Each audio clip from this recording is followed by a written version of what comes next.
અને હવે વાત સ્થાનિક સ્વરાજના જંગની કરીએ તો રાજ્યમાં સ્થાનિક સ્વરાજની ચૂંટણીનું ગત રોજ મતદાન થયું હતું। મહાનગરપાલિકાઓમાં 55.11% મતદાન થયું। નગરપાલિકાઓમાં 65.53% મતદાન નોંધાયું હતું। તો જિલ્લા પંચાયતોમાં 66.62% મતદાન થયું।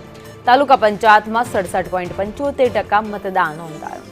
જ્યારે મનપામાં 2021માં 43.68% મતદાન થયું હતું। નગરપાલિકામાં 2021માં 59.5% મતદાન થયું હતું। જ્યારે જિલ્લા પંચાયતની વાત કરીએ જ્યાં 2021માં 66.68% મતદાન થયું હતું। વધુ અપડેટ સાથે સંવાદદાતા દિવ્યા ચૌહાણ અમારી સાથે જોડાઈ ગયા છે।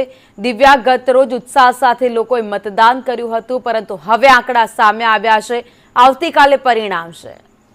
ભાવિની સ્થાનિક સ્વરાજ્યની ચૂંટણી શાંતિપૂર્ણ માહોલમાં ગુજરાતમાં સમાપ્ત થઈ છે। નગરપાલિકા, જિલ્લા પંચાયત અને તાલુકા પંચાયતની ચૂંટણી થઈ હતી, જેમાં સૌથી વધુ મતદાન થાય તેવા ઉદ્દેશ્ય સાથે સંદેશ ન્યૂઝ દ્વારા તમામ મતદારોને અપીલ કરવામાં આવી હતી। સાથે સાથે માય વોટ માય ગુજરાતની યાત્રા ગુજરાતના ચારે ખૂણા ઉપર ફરી હતી અને જનતાને મતદાન કરવા માટે અપીલ કરવામાં આવી હતી। જોકે ગત વર્ષની સરખામણી કરતાં આ વખતે 11.43% સુધીનો મતદાનમાં વધારો છે તે સારી બાબત સામે આવી છે।